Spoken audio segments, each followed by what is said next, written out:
Hi, this is Vijay Kesari and welcome to Andhra Podcaster, where we discuss questions, perspectives and possibilities focused on development of Andhra. Friends, మీ అందరికీ Andhra podcaster mission ఏంటో తెలుసు. Andhra development ఫోకస్డ్గా questions, perspectives and పాసిబిలిటీస్ని discuss చేయడం. And అందులో భాగంగా మనకున్న different constituencies, different cities, వాటికి ఉన్న ప్రాబ్లమ్స్ ఏంటి, డెవలప్మెంట్ పరంగా వాటి అవసరాలు ఏంటి అని చెప్పి తెలుసుకోవడం చాలా ఇంపార్టెంట్. అండ్ దానికోసం వాటిని లీడ్ చేస్తున్న పొలిటీషియన్స్, పొలిటికల్ లీడర్స్, వాళ్ళు ఎలాంటి విజన్తో ఉంటున్నారు, ఆ కాన్స్టిట్యున్సీ ప్రాబ్లమ్స్ పట్ల వాళ్ళకి ఎలాంటి అవగాహన ఉంది, అండ్ డెవలప్మెంట్ పాయింట్ ఆఫ్ వ్యూలో వాళ్ళకి ఎలాంటి ప్లాన్స్ ఉన్నాయి ముందుకు తీసుకెళ్ళడానికి, అండ్ పర్సనల్గా వాళ్ళని ఎలాంటి వాల్యూస్ డ్రైవ్ చేస్తాయి అని చెప్పి పబ్లిక్గా మనం తెలుసుకోవడం చాలా ఇంపార్టెంట్. ఎందుకంటే ఒక కాన్స్టిట్యున్సీని డెవలప్ చేయాలన్నా, స్టేట్ని డెవలప్ చేయాలన్నా politicians play a very major role. ఇది మనందరికీ తెలిసిన విషయమే. సో ఈరోజు ఎపిసోడ్లో విజయవాడ స్పెసిఫిక్గా విజయవాడ ప్రాబ్లమ్స్ ఏంటి, విజయవాడ డెవలప్మెంట్ ప్లాన్స్ ఏంటి, డెవలప్మెంటల్ నీడ్స్ ఏంటి అని చెప్పి డిస్కస్ చేయడానికి had a wonderful opportunity to do today's podcast episode with Devineni Avinash గారు. ఆయన both Vijayawada as a city and ఆయన పోటీ చేస్తున్న Vijayawada east constituency point of వ్యూలో ఎలాంటి ప్రాబ్లమ్స్ ఉన్నాయి, ఎలాంటి ప్రాబ్లమ్స్ ఆయన సాల్వ్ చేస్తూ వచ్చారు, అండ్ ఫ్యూచర్లో డెవలప్మెంట్ పాయింట్ ఆఫ్ వ్యూలో ఆయనకున్న థాట్స్ ఏంటి, అండ్ పర్సనల్గా ఆయన ఎలాంటి వాల్యూస్ డ్రైవ్ చేశాయని చెప్పి ఆయన చాలా డీటెయిల్గా డిస్కస్ చేశారు. అండ్ పర్సనల్గా he share lot of stories. And కొన్ని విషయాలు అయితే ఆయన ఎలాంటి ఇంటర్వ్యూస్లో ఇప్పటిదాకా డిస్కస్ చేయని విషయాలు ఆయన మనతో షేర్ చేసుకున్నారు. ఇది ఆయన మాటలో ఆయన చెప్పిందే. So in that way it's a very special episode for all of us. So మీరు కూడా విజయవాడ డెవలప్మెంట్ పట్ల పొలిటికల్ ఫ్లేవర్ ఎట్లా ఉండబోతుంది ఫ్యూచర్లో అని ఒక పాయింట్ ఆఫ్ వ్యూ జనరేట్ చేసుకోవడానికి ఈ ఎపిసోడ్ హెల్ప్ అవుతుంది. So with that friends, let's explore Vijayawada development through the eyes of the MLA candidate for Vijayawada East constituency, Devineni Avinash garu. Anna, welcome to Andhra Podcaster. It is such a pleasure to have you with us in today's episode. Thank you Vijay. Anna, మీ గురించి నేను ఒక research చేశాను మీ మీద. Okay, first నేను start చేసింది మీ academic background ఏంటి అని చెప్పి. And I found out that you have a solid academic background. మీరు లండన్లో MBA చేశారు and you did your bachelors in commerce. So and you also have international exposure. So టెక్నికల్గా మీరు ఒక ప్రొఫెషన్ని చూస్ చేసుకోవాలి అంటే you have all the options. అన్ని options ఉన్నాయి. మీరు బిజినెస్ స్టార్ట్ చేయొచ్చు, స్పోర్ట్స్లోకి వెళ్ళచ్చు, ఫిల్మ్స్లోకి వెళ్ళచ్చు. సో అన్ని ఆప్షన్స్ ఉన్నప్పటికి కూడా మీరు ఫుల్ టైం పాలిటీషియన్ అవ్వాలి అని ఎందుకు అనుకున్నారన్న? అంటే చిన్నప్పటి నుంచి గారు పెరిగిన వాతావరణం. దేవినేని రాజశేఖర్ నెహ్రూ గారు ఆయన 27 years నుంచి గారా, అంటే 27th year నుంచి గారా ఎమ్మెల్యే కావటం, 27 ఏళ్ళకి ఎమ్మెల్యే అవ్వటం, పెళ్ళి కాకముందే ఎమ్మెల్యే అవ్వటం, ఇంట్లో పెరిగిన వాతావరణం కానీ చిన్నప్పటి నుంచి గారా రాజకీయ వాతావరణం ఉండటం వల్ల చిన్నప్పటి నుంచి గారు ఒక అంబిషన్, మనం గారు ఎమ్మెల్యే అవ్వాలి, నెహ్రూ గారిలాగా అవ్వాలి అనే ఒక ఆలోచన ఎప్పటి నుంచి, అంటే స్కూల్ టైం నుంచి గారు ఒక ఆలోచన ఉండేది. సో దానికి అనుగుణంగా చదువు అంటే 10th class వరకే నేను విజయవాడలో చదివాను. తర్వాత +1 +2 వచ్చి నేను పూణే పైన పంచగని అని చెప్పని ఒక హిల్ స్టేషన్ ఉంటుంది. సో నా +1 +2 అక్కడ చేశాను. తర్వాత నా అండర్ గ్రాడ్యుయేషన్ వచ్చేసి ఢిల్లీలో, మన ఢిల్లీ యూనివర్సిటీ వెంకటేశ్వర కాలేజ్లో చేశాను. తర్వాత లండన్ వెళ్ళి MBA చదివిన. సో ఆలోచనలు కానివ్వండి, లేకపోతే ఏదైనా కానివ్వండి, ఇక్కడ రాజకీయంగా ఏం జరుగుతుంది, ఎలా ఉంది అన్న ఒక ఆలోచనతో ప్రతిసారిగా ఉండేవాడిని. వేరే చోట చదివిన సెలవుల కోసం వచ్చినప్పుడు యాక్టివిటీస్లో, అంటే మాకు ఒక స్టూడెంట్స్ ఆర్గనైజేషన్ ఉంది, యునైటెడ్ స్టూడెంట్ ఆర్గనైజేషన్ అని చెప్పండి.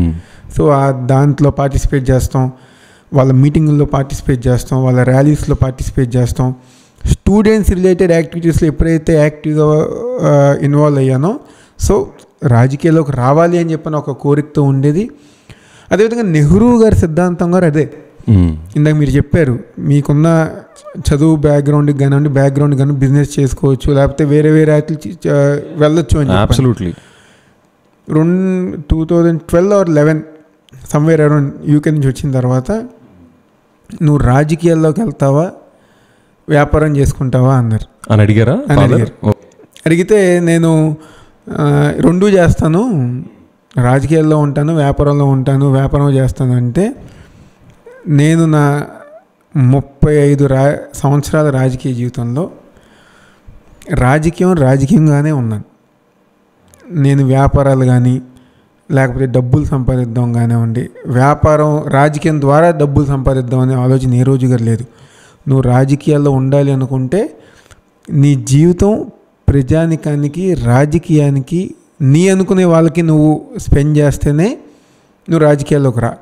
అంతేగాని ఇది సగం రాజకీయం సగం లేకపోతే వ్యాపారం సగం అనుకుంటే మాత్రం నువ్వు రాజకీయాల్లోకి రామాక. నీ 100% నువ్వు జనాలకి ఇస్తాను, నువ్వు టైం స్పెండ్ చేయగలను అనే నమ్మకం నీకు ఉంటేనే రాజకీయాల్లోకి రా అన్నారు.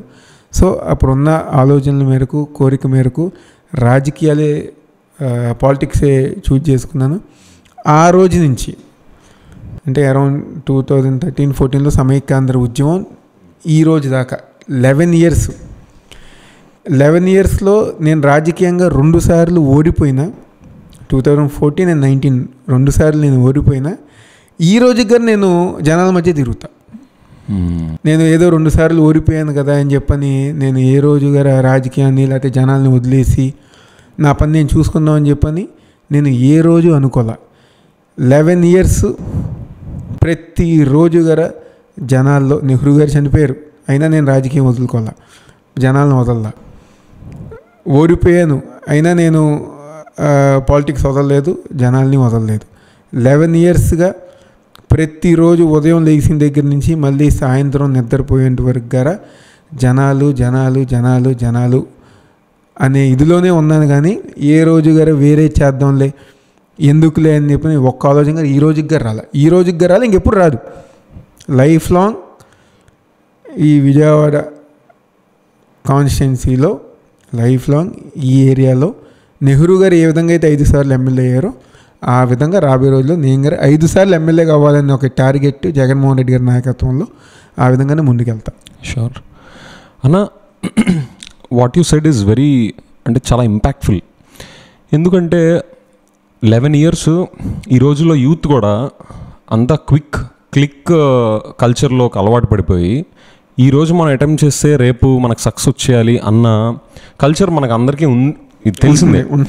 బట్ టు డెమాన్స్ట్రేట్ ఇలాంటి commitment for 11 years despite setbacks, okay.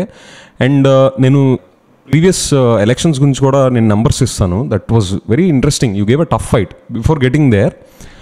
So tough fight ఇస్తా కూడా ఆ కమిట్మెంట్ పోకుండా డెడికేటెడ్గా పక్కవి వదిలేసి, ఛాన్సెస్ ఉండి కూడా వదిలేయడం అనేది ఇట్ ఈస్ వెరీ ఇంపాక్ట్ఫుల్ అన్న. సో మీ ఫాదర్ నుంచి, లేట్ శ్రీ దేవినేని నెహ్రూ గారు ఆయన దగ్గర నుంచి, so what are those values and principles that is keeping you driven? ఇలాంటి సెట్ బ్యాక్స్ వచ్చినా కూడా what are those specific values and principles that are helping you in your public service? Nehru garu లాంటి politician, రాజకీయ నాయకుడు ఈ జనరేషన్లో ఎవరు సరిగ్గా చూడలేరు. అంటే ఒక కమిట్మెంట్, చేసే పని మీద, జనం మీద ఒక పని అనుకున్నారు అంటే ఎన్ని ఇబ్బందులు వచ్చినా నేను చెయ్యాలి, ఆ పని వల్ల 10 మందికి ఉపయోగపడుతుందంటే దానికోసం ఎంత దూరమైనా, ఎన్ని ఇబ్బందులు వచ్చినా, ఎంతమంది వ్యతిరేకించినా మధ్యలో వదలకుండా చేసే కమిట్మెంట్ నెహ్రూ గారి గొప్పతనం. అందుకని ఈ రోజుకి ఆయన చనిపోయిన 70sలో ఎవరైతే ఆయన ఫ్రెండ్స్ ఉన్నారో లేకపోతే ఆయనతో పాటు అటాచ్ అయిన వాళ్ళు ఉన్నారో ఈ రోజుకి ఆయనతో పాటే ఉంటారు. ఆయన చనిపోయిన ఈ రోజుకి నాతో పాటే ఉంటారు. పొలిటికల్ జర్నీలో వాళ్ళందరూ గారు ఒక మెయిన్ పిల్లర్స్ లాగా వాళ్ళందరూ గారు ఉన్నారు. దానికి కారణం ఆయన చూపించిన కమిట్మెంటే. ఈరోజు జగ్గయ్యపేట నుంచి అమీన్గఢ్ దాకా ఎంతోమందికి పొలిటికల్గా నెహ్రూ గారు లైఫ్ ఇచ్చారు. ఓకే. ఎందుకంటే ఈ రోజుల్లో సామాన్యంగా మనం చాలామందిని చూస్తాం, గెలిస్తే తిప్పుకుంటారు, ఓ 10 మందినో 20 మందినో.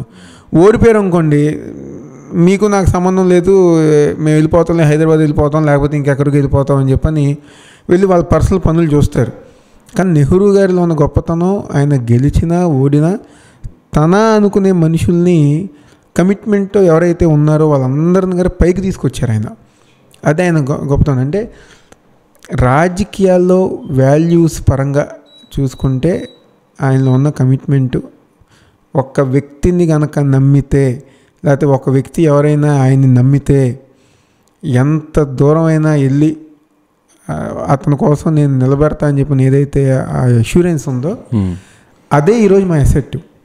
అన్న, can you take out a specific set of examples? నేను ఎందుకు అడుగుతున్నానంటే మీరు చెప్పేది జస్ట్ ఒపీనియన్ కాదు, ఆ డేటా కూడా అదే చెప్తుంది. ఆయన 5 years గెలిచిన మనిషి, at the same time 5 terms ఆయన గెలిచిన మనిషి. And late Shri NT Rama Rao garu క్యాబినెట్లో he served as a minister. So ఇంత లాంగ్ ట్రాక్ రికార్డ్ ఉండాలి అంటే పాలిటిక్స్ అనే కాదు, ఏ ప్రొఫెషన్ అయినా సరే you need strong values and principles.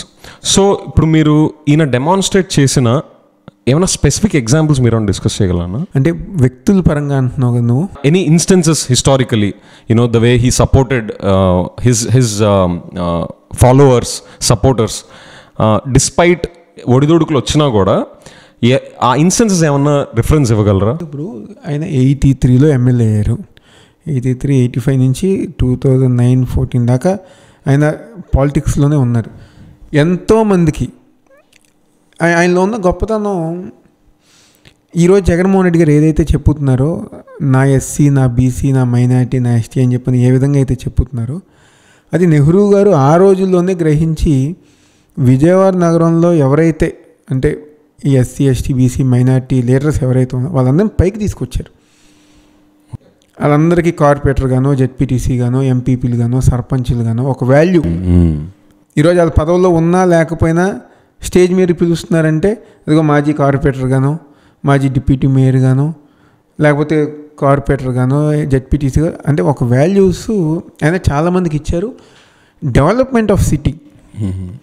ఇదివరకు ఆయన Kankipadu constituency, right. So east and Penaluru both involve. ఆయన 5 terms ఎమ్మెల్యేలో ఆ కంకిపాడు కాన్స్టిట్యున్సీలో స్కూల్ కట్టిన, గుడి కట్టిన, రోడ్ వేసిన, డ్రైన్ కట్టిన ఈయన హయాంలోనే, ఈయన ఎమ్మెల్యేగా ఉన్నప్పుడు. సో అది totally related to Vijayawada and Penaluru both. చుట్టుపక్కల చాలా కాన్స్టిట్యున్సీస్ గారు, ఎందుకంటే అది చాలా పెద్ద కాన్స్టిట్యున్సీ. కంకిపాడు అనేది 4,20,000 ఇదివరకు ఉండేది. ఓ, అంటే మాక్సిమం 2.5, 3 కూడా నాకు తెలిసి ఉండవు. 3 ఉండవు. సో 2.5, 270 ఎక్కువ ఈ రోజుల్లో. కానీ అప్పుడు 4,20,000. ఓకే. ఫస్ట్ ఖైరతాబాద్ ఉండేది 4,50,000 ఎంతో. సో ఇప్పుడు మళ్ళీ దాని తర్వాత కంకిపాడు ఉండేది. సో అలాంటి constituency central, west, Mylavaram, Gannavaram, Penaluru, east ఇవన్నీ కలిపితే కంకిపాడు. సో అంత పెద్ద కాన్స్టిట్యున్సీలో ఒక గ్రామం ఆ మూల ఉంటే ఇంకో గ్రామం ఇంకో మూల ఉండేది. ఒక గ్రామం గొల్లపూడి అనుకున్నాం, గొల్లపూడి అటుపక్క అంటే ఇటుపక్క. ఇంకో గ్రామం వచ్చేసి తెన్నేరు, చాలా దూరం. సో ప్రతి గ్రామాన్ని గారా, ప్రతి విలేజ్ని, ప్రతి వార్డ్ని డెవలప్మెంట్ పరంగా బాగా చేశారు. ఈ రోజుకి చాలా కాలనీస్ నెహ్రూ గారు వేసిన రోడ్లే ఇవన్నీ అంటారు. కొండ ప్రాంతంలో కొండ మెట్లు కానివ్వండి, లేకపోతే ఆ వాటర్ పైప్ లైన్స్ కానివ్వండి, ఇవన్నీ నెహ్రూ గారు వేసినప్పుడు బాబు తర్వాత ఇంకెవరు చేయలేదు, మళ్ళీ మీరే చేస్తున్నారు అని చెప్పాను. అంటే ఆ ఇంపాక్ట్ ఎవరు చేశారు ఈ పని అంటే చనిపోయిన నెహ్రూ గారే చేశారనే ఇంపాక్ట్ ఈ సిటీ కానివ్వండి, సిటీ సరౌండింగ్స్లో చాలా గ్రామాల్లో, చాలా వార్డ్స్లో నెహ్రూ గారి ఇంపాక్ట్ ఉంది. గుర్తుపెట్టుకున్నారు. అది గుర్తుపెట్టినారు. సో ఆయన ఏంటంటే రాజకీయంగా మనుషుల్ని పైకి తీసుకొస్తుందో పాటు ఆ కాన్స్టిట్యున్సీని కానివ్వండి, సిటీని కానివ్వండి డెవలప్మెంట్లో అసలు ఒక కాన్సన్ట్రేషన్ ఆయనకి సిటీ డెవలప్మెంట్ మీద ఒక మంచి అవగాహన అనేది బాగా ఉండే. దాన్ని రామారావు గారు, తర్వాత రాజశేఖర రెడ్డి గారు బాగా యాక్సెప్ట్ చేశారు. అది ఓకే, చాలా బాగా రాజశేఖర రెడ్డి గారు బాగా యాక్సెప్ట్ చేసి ఇన్ని ఇన్వాల్వ్ చేసి ఆ రోజుల్లో బాగా జరిగింది. అన్న, నేను నా రీసెర్చ్లో ఇంకోటి నేను తెలుసుకుంది ఏంటంటే, మీరు ఇందాక కూడా అన్నారు కాలేజ్ డేస్ నుంచే కాదు, మీ ఎర్లీ ఇయర్స్ నుంచి కూడా దేవినేని నెహ్రూ గారు he allowed you to participate in public service and all. So మీరు ఎస్పెషల్లీ మీ కాలేజ్ డేస్లో, హాలిడేస్ టైంలో, ఫెస్టివల్ డేస్లో వచ్చి ఇక్కడ ఆ నైబర్హుడ్స్కి వెళ్ళి అక్కడ జనాల ప్రాబ్లమ్స్ని మీరు ఫస్ట్ హ్యాండ్ చూడడం, వాళ్ళని ఎట్లా అడ్రస్ చేస్తున్నారని ఆ instances as an out cider నాకు అనిపించింది ఏంటంటే that will give a first hand experience. Without any filters ఏమీ లేకుండా ఒకళ్ళకి అసలు పబ్లిక్ ప్రాబ్లమ్స్ ఏంటి, గ్యాప్స్ ఎక్కడ వస్తున్నాయి, ఈ ప్రాబ్లమ్స్ రావడానికి సిస్టంలో ఉన్న గ్యాప్స్ ఏంటి, అవి రాకుండా ఉండాలంటే ఏం చేయాలి అని చెప్పి మీకు ఈ మీ ఎర్లీ ఇయర్స్లో ఈ ఫస్ట్ హ్యాండ్ ఎక్స్పీరియన్సెస్ మీరు ఒక్కసారి రిఫ్రెష్ చేసుకుంటే అన్న మీ మనసుకి ఇంపాక్ట్ఫుల్గా అనిపించిన ఏమన్నా కీ అబ్జర్వేషన్స్ అండ్ లెర్నింగ్స్ ఏమన్నా షేర్ చేసుకోగలరా? నేను ఒకసారి చాలా లక్కీ ఫీల్ అవుతా. అంటే రాజకీయాల్లో ఓడిపోయినా ఏది చేసినా నా గ్రౌండింగు ఒక గోల్డెన్ స్పూన్తో రాలా. ఇజ్ ఇట్ అన్న? నేనైతే గోల్డెన్ స్పూన్ అనుకుంటున్నాను. అంటే ఏ విధంగా నేను చెప్తా, నెహ్రూ గారి అబ్బాయిగా ఒక గెలిచే పార్టీలో పోటీ చేసి నేను ఎమ్మెల్యే అయిపోయాను అనుకోండి, నా మైండ్ సెట్ నిజంగా వేరేగా ఉండేదేమో.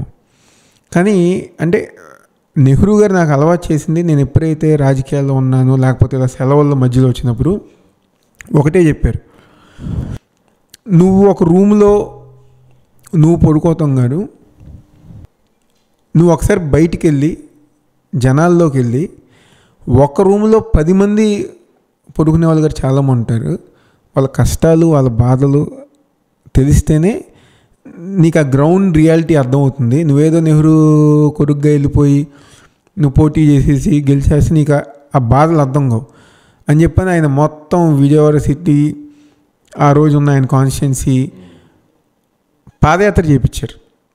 అప్పుడే ఆ రోజులోనే నేను 20 years 21 19 years అప్పుడు సెలవులకు రాగానే ఒక టాస్క్, నువ్వు సెలవులు అయిపోయేలోపు ఇన్ని వార్డులు ఇన్ని కొండలు ఎక్కాలని చెప్పని ప్రతి కొండ ఎక్కించారు.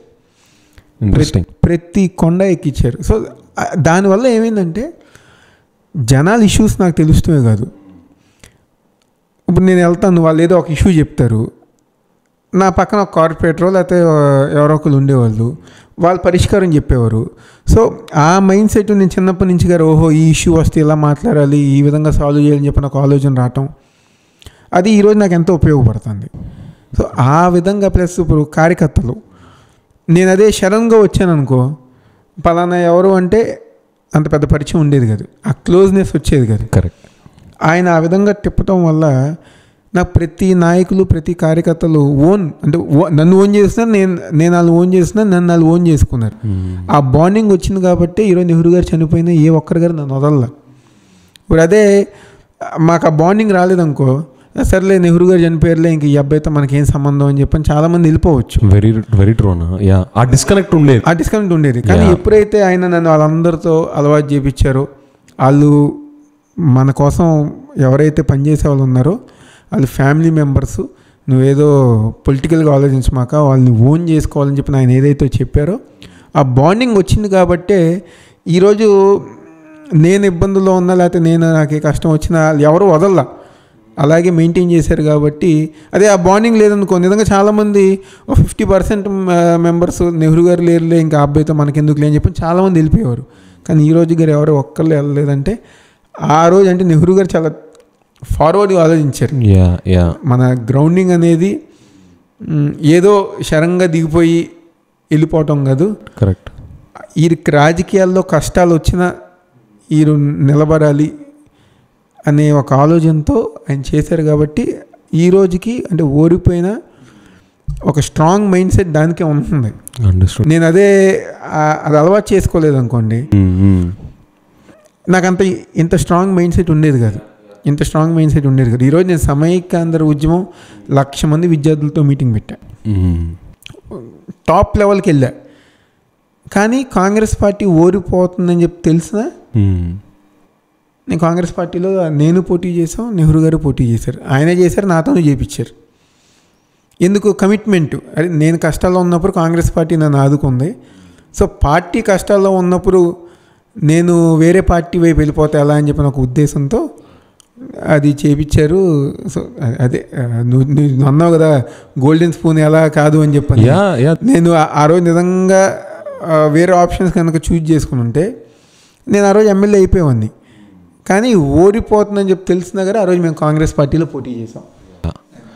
అన్న ఇక్కడ just to Zoom in and understand, కొంచెం అనలైజ్ చేస్తే నాకు అనిపించేది ఏంటంటే ఆయనకున్న స్టేచర్కి మీకు రెడ్ కార్పెట్ వేసి మిమ్మల్ని గారాబంగా చూస్తా ఏ హార్డ్షిప్స్ తెలియకుండా he could have done that, you know, just like father who want to pamper his children. But that's not how real life తెలుసుకునే విధానం అది కాదు.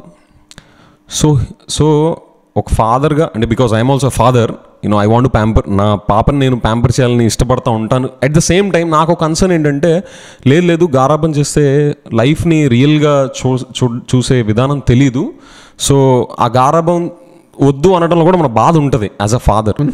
సో మిమ్మల్ని అలాగా హార్డ్షిప్ అనకూడదు, but real life of a పొలిటీషియన్కి ఎర్లీ ఏజ్లో ఇంట్రడ్యూస్ చేయాలి అంటే that shows what he is also as a person. And మీ పాయింట్ ఆఫ్ వ్యూలో కూడా మీరు కూడా అదే స్పిరిట్తో యాక్సెప్ట్ చేసి ఉండాలి. Else you could rebel, why I should నేను ఎందుకు ఇంత ప్రెషర్ ఫీల్ అవ్వాలి, I can enjoy, I can chill, I don't want get in this అన్న మైండ్ సెట్ మీకు ఉండుంటే మీరు స్టెప్ అవుట్ చేసే గట్టిగా అంటే మీరు ఫాదర్ మిమ్మల్ని ఏం ప్రెషరైజ్ చేసి ఉండేవాళ్ళు కాదు.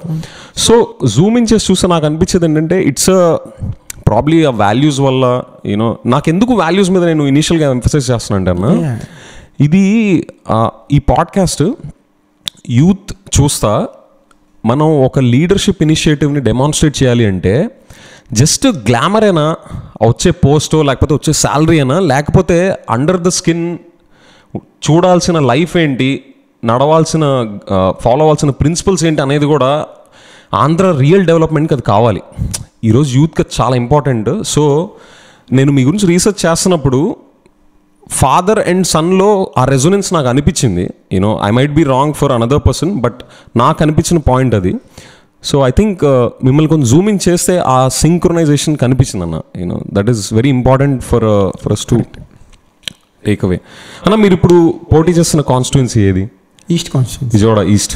ఓకే అన్న, ఇట్ ఈస్ ఆఫ్ అంటే పబ్లిక్ అందరికి తెలిసిన విషయం ఏంటంటే మీరు లాస్ట్ ఎలక్షన్లో టీడీపీ ద్వారా ఫైట్ చేశారు ఎలక్షన్స్లో, అండ్ మీరు గుడివాడ నుంచి కంటెస్ట్ చేశారు. అండ్ మీ ఎలక్షన్ రిజల్ట్స్ కూడా మీ ఓట్ షేర్ ఇస్ 42%, అండ్ మీ అపోనెంట్ శ్రీ కొడాల నాని గారిది 53%.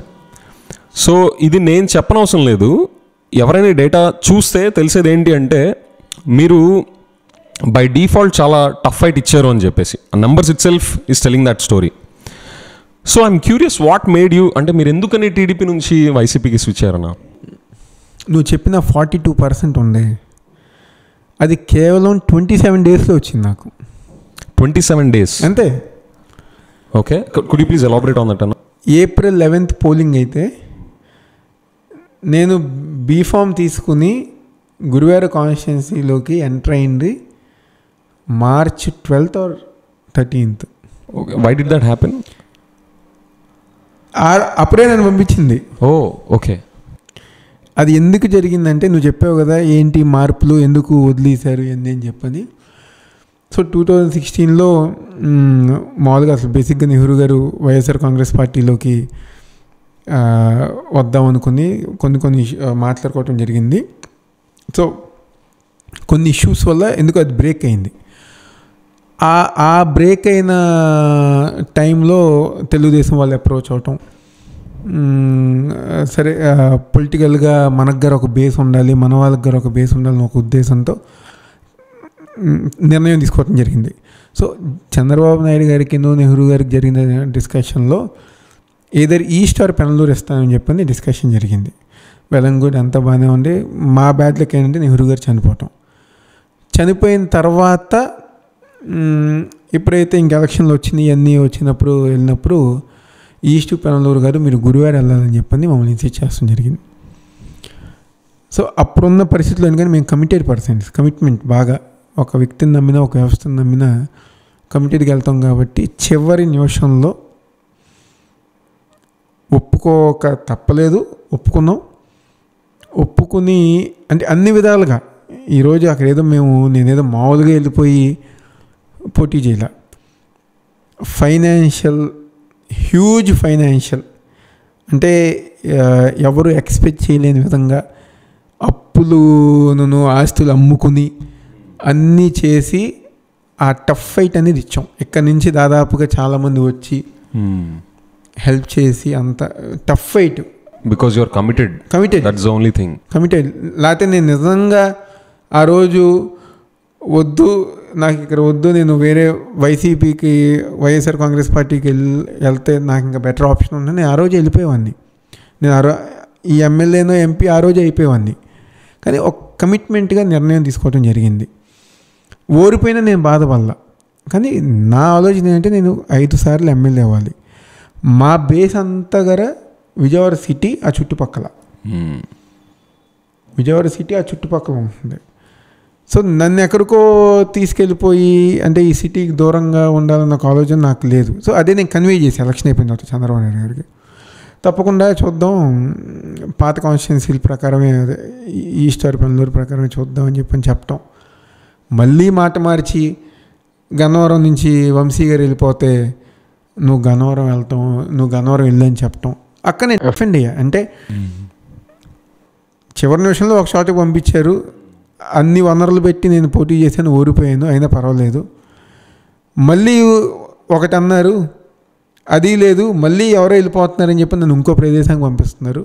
అంటే ఆయన గాలిపటం లాగా ఎట్టి ఎగరేస్తే అటు వెళ్ళిపోతుందని ఉద్దేశం. నిజంగా నేను ఒక్కనే అనుకోండి, అంటే నాకు నెహ్రూ గారు ఇచ్చిన వర్గం కానివ్వండి, నెహ్రూ గారు ఇచ్చిన అనుచరులు కానివ్వండి, నెహ్రూ గారు ఇచ్చిన స్నేహితులు కానీ లేకపోతే నేను గాలిపటం లాంటాన్ని. కానీ ఆయన ఈ సిటీలో ఎన్నో పోరాటాలు చేసి ఎంతోమందికి లైఫ్ ఇచ్చి ఈరోజు కళ్ళ ముందు వాళ్ళందరూ గారు ఇబ్బంది పడుతున్నారు. అరే మన ఏరియాని మనం వదిలేసి ఎక్కడికి వెళ్ళి మనం ఏంట్రా అని చెప్పని ఆలోచన ఉన్నప్పుడు ఆ టైంలో నిజంగా అంటే ఒకసారి అదృష్టం అనుకుంటాను, గాడ్ గ్రేస్ అనుకుంటాను. జగన్మోహన్ రెడ్డి గారు ద్వారా వైవి సుబ్బారెడ్డి గారు కానివ్వండి, అదేవిధంగా ఆయన సన్ విక్రాంత్ గారు కానివ్వండి, వాళ్ళు మాట్లాడతాం, పార్టీలోకి రా అని చెప్పి నాకు చెప్పటం, వెంటనే నేను గారు మా వాళ్ళ కోసం పొలిటికల్ ఇదిగా చేస్తాం. దీనికి గ్రేట్ ఏంటంటే జగన్మోహన్ రెడ్డి గారు ఆయన యాక్సెప్ట్ చేసి చెయ్యందిచ్చి కేవలం ఏదో పార్టీలో తీసుకున్నామని చెప్పిన విధంగా లేరు. ఆయన ఒక బాధ్యత అప్పచెప్పి ఎలివేషన్ ఇచ్చి, అవినాష్ అనే ఒక యంగ్స్టర్ని మనం కనుక ఎలివేట్ చేస్తే పార్టీకి సిటీకి ఉపయోగపడతారు అనే ఒక ఆలోచనతో చాలా అంటే అన్ని విధాలుగా సహకరించి main development, city development, east constituency ఇదివరకు ఎలా ఉండేది, ఈరోజు ఎనీ టైం నేను ఎవరితోనైనా డిబేట్ చేస్తానికి, ఈవెన్ తెలుగుదేశం ఏ పార్టీ అయినా ఏ లీడర్ అయినా లాస్ట్ 5 years ఈస్ట్ డెవలప్మెంట్ ఏ విధంగా ఉంది, ఈ 4.5 years ఈస్ట్ డెవలప్మెంట్ ఏ విధంగా ఉంది, only because of YS Jaganmohan Reddy గారి వల్లే ఈరోజు సిటీ కానివ్వండి, మా కాన్స్టిట్యున్సీ కానివ్వండి 100 కోట్ల రూపాయలతో డెవలప్మెంట్ ప్రోగ్రామ్స్ చేసాం. అన్న, zooming into your constituency, మీ కాన్స్టిట్యున్సీ ప్రాబ్లమ్స్ ఏంటన్నా? Is there like top 3 or top 5 high priority, నాకు ఇది చాలా చాలా ఇంపార్టెంట్ ప్రాబ్లమ్స్ నా కాన్స్టిట్యున్సీలో, నేను ఛార్జ్ తీసుకున్న తర్వాత ఈ టాప్ 5 ఏరియాస్ మీద నా ఇమ్మీడియట్ యాక్షన్ ఐటమ్స్ ఉంటాయి అని ఐడెంటిఫై చేసిన లిస్ట్ ఉందా? షూర్. అంటే ఇప్పుడు ఈస్ట్ కాన్స్టిట్యున్సీ మనం కనుక ఒకసారి ఓవరాల్ వ్యూ చూస్తే 3 ఏరియాస్కి డివైడ్ చేద్దాం. ఒకటి గుణదల, అంటే టోటల్ హిల్ ఏరియా. ఓకే. తర్వాత కృష్ణలంక, టోటల్లీ కృష్ణా నది అంటే కరకట్ట ప్రాంతం. 3 పటమటి ఏరియా, కాలనీసు అందరూ గారు ఉండేది పటమటి ఏరియా. షూర్. మనం వచ్చేసరికి ఏరియా వైజ్ చూసుకుంటే హిల్ ఏరియాస్లో 2004 నుంచి 2009 మధ్యలో నెహ్రూ గారు వేసిన రోడ్ మెట్లే ఈ రోజుకి ఉన్నాయి. కొన్ని ఊరిపోయినాయి, అంటే ప్యాచెస్ కొంచెం బ్రేక్ అయింది, కొన్ని ఇరిగిపోయినాయి, కొన్ని సరిగ్గా మళ్ళీ అది పోయింది. అలాంటి ఇబ్బందుల మధ్య లాస్ట్ 5 years ఫ్రమ్ 2009 to మొన్న 19 వరకు అసలు రూపాయి అనేది సరిగ్గా ఖర్చు పెట్టాల. కానీ మనం వచ్చిన తర్వాత నువ్వు వెళ్ళి చూసినా ఎవరు వెళ్ళి చూసినా ఈరోజు ఇదివరకు ఒక్కొక్క డివిజన్లో 1 crore గారు ఖర్చు పెట్టాల. ఈ స్పెండింగ్ ఎందుకు జరగలా? పట్టించుకోవాలా. ఏమైనా అడిగారు అనుకోండి, డబ్బులు లేవంటున్నారు. అంటే ఆలోచన సిటీ మీద లేదు ఆ రోజు. ఆ రోజు తెలుగుదేశం గవర్నమెంట్ ఆలోచన సిటీని డెవలప్ చేద్దామనే ఆలోచనలో లేదు. వాళ్ళు ఏమంతా అమరావతి డెవలప్ చేద్దాం, so well and good, capital అనుకున్నా డెవలప్ చేయాలి, కానీ సిటీని సిటీని వదిలేయకూడదు కదా. కొండ ప్రాంతాలు ఈరోజు మీరు వెళ్ళి చూడండి. ఇదివరకు డివిజన్లో 1 crore ఒక డివిజన్కి హిల్ ఏరియాకి 1 crore ఖర్చు పెడుతున్నాం ఎక్కువ. ఈరోజు దాదాపుగా 6 to 10 crores only hill area development జరిగింది. ఈవెన్ రీసెంట్గా 1 month బ్యాక్ జగన్మోహన్ రెడ్డి గారు స్పెషల్, అంటే నేను ఒక రిక్వెస్ట్ అడిగా, ఒక స్పెషల్ రిక్వెస్ట్, డివిజన్కి 1 crore ఏదైతే రిమైనింగ్ ఉన్నాయో అవన్నీ చేసేయమన్నారు. సచివాలయం ఏదైతే మేము గడప ప్రభుత్వం చేసామో సచివాలయంకి 20 లక్షలు, అదొక 1 crore. అది కాకుండా మున్సిపల్ కార్పొరేషన్ జనరల్ ఫండ్స్ ఈజీగా 5 to 6 crores వచ్చి ఉంటాయి. ఈజీగా 5 to 6 crores వచ్చి ఉంటాయి. ఇన్ని కార్యక్రమాలు హిల్ ఏరియాలు చేసాం. అదేవిధంగా కృష్ణలంక కరకట్ట ప్రాంతం 30 years 30 సంవత్సరాల కళ రిటైనింగ్ వాల్. ఒక్కసారి మీరు ఇప్పుడు వారధి మీరు వెళ్ళినప్పుడు చూస్తే లెఫ్ట్ అండ్ రైట్ నేను చూశాను. రిటైనింగ్ వాల్ ఎంత బాగా, గ్రేట్ వాల్ ఆఫ్ చైనా విన్నాం, ఫోటోలు చూసాం. ఈరోజు గ్రేట్ వాల్ ఆఫ్ విజయవాడ కట్టిన డేరింగ్ పర్సన్ ఎవరంటే జగన్మోహన్ రెడ్డి గారే. ఈరోజు ఎందుకంటే నేను ఎందుకు జగన్మోహన్ రెడ్డి గారిని అంత అభిమానిస్తానంటే, సరే కమిట్మెంటు, వాల్యూస్, మోరల్ వాల్యూసు, క్యారెక్టరు అవన్నీ టాప్ మోస్ట్. అసలు జగన్మోహన్ రెడ్డి గారికి చాలా ఎక్కువ. ఎంత కమిట్మెంట్ అంటే పాదయాత్ర చేసేటప్పుడు ఎవరో చెప్పారు, సరే ఇదిగో నీ ప్రాంతంలో వరదలు వస్తే రిటైనింగ్ వాల్ కట్టాలి అని చెప్పని అనౌన్స్ చేశారు. 2019 ఎలక్షన్ వచ్చింది, వరదలు వచ్చాయి. ఆయనంతటిగా ఆయన గుర్తుగారు చేయలే ఎవరు ఆయనకి. అసెంబ్లీ సాక్షిగా రిటైనింగ్ వాల్కి 130 కోట్లు శాంక్షన్ చేస్తున్నాను, అది కట్టి తీరుతానన్నారు. 1 yearలో రిటైనింగ్ వాల్ కట్టిన డేరింగ్ పర్సన్ అంటే జగన్మోహన్ రెడ్డి గారు. ఎందుకంటే వాళ్ళ కష్టాలు విజయ్ చెప్పలేము. 1,00,000 క్యూసెక్లు నీరు వస్తే ఇళ్లలోకి నీళ్ళు వచ్చేసి సంకల్లో అంటే పిల్లల్ని ఎత్తుకుని ఒక పక్క పిల్లలు ఇంకో పక్క సామాన్లు పైన పెట్టి మళ్ళీ మోకాల్లో నీటిలో వెళ్ళి నరువుల్లో నీటిలో వెళ్ళి సామాన్లు, ఫ్రిడ్జ్లు, టీవీలు అన్నీ మోసుకొని వచ్చి నీళ్ళు వెళ్ళిపోతే ఇల్లు అంతా బురదే, ఇంత హైట్ బురద ఉంటుంది, పాములు, పురుగులు అన్నీ. అలాంటి పరిస్థితులు వాళ్ళు ఉండి నేను గారు వెళ్ళా అన్న. నేను కూడా కృష్ణలంక ప్రాంతంలోనే ఇక్కడ వచ్చే ముందు అటు సైడే ఉన్నాము. అండ్ మీరు చెప్తున్న క్రిటికాలిటీ నాకు తెలుసు, చెప్తున్నాను కదా. అక్కడ కొంచెం గట్టిగా వరదలు ఇంకా 1,00,000 క్యూసెక్లు వస్తే చాలు ఇళ్ళన్నీ మునిగిపోయాయి. It's a fact actually. కానీ ఈరోజు రిటైనింగ్ వాల్ కట్టిన తర్వాత 10 లక్షల క్యూసెక్లు వచ్చినా ఎటువంటి ఇబ్బంది లేకుండా ఈరోజు జనాలు ఎంత హాయిగా ఉంటున్నారు. తర్వాత పటమట ప్రాంతం అంతగా కాలనీస్. సో పటమట ప్రాంతం చూడండి difference between Telugu Desam and YCP. ఇది వరకు తెలుగుదేశం గవర్నమెంట్లో వైఎస్ఆర్ కాంగ్రెస్ పార్టీ గెలిచిన కార్పొరేటర్ ఏరియాలో అసలు అప్పుడు జరిగేది కాదు. ఈరోజు పటమట ప్రాంతంలో ఒక 21లో 14 మనకు వచ్చినాయి, 7 వాళ్ళకి వచ్చినాయి. ఆ 7 డివిజన్స్ గారా ఎంత బాగా డెవలప్ చేసామంటే 14 crores, 15 crores, 12 crores ఇది ఎవ్రీ డివిజన్ ఒక development programs. Even present MLA Gadde Rammohan Rao గారి డివిజన్లో గారా 14.5 crores డెవలప్మెంట్ చేసాం. ఆయన ఉంటున్న మెయిన్ రోడ్డు మనం వేసిందే, మొత్తం చుట్టుపక్కల రోడ్లన్నీ మనం వేసిందే. నేను అదే చెప్తున్నా, అంటే కమిట్మెంట్ టువర్డ్స్ పీపుల్ అండ్ కాన్షియన్సీ. ఈరోజు ఎమ్మెల్యే పదవి ఉంటే చాలు మేమేమీ చేయక్కర్లేదనేది కాదు. ఈరోజు ఏ పదవి లేకపోయినా జగన్మోహన్ రెడ్డి గారు ఒక నాయకత్వంలో ప్రతి ఏరియాగా డెవలప్ చేసాం. ఈరోజు మేము ఏదైతే ఐడెంటిఫై చేసామో 95% ప్రాబ్లమ్స్ మేము సాల్వ్ చేసాం.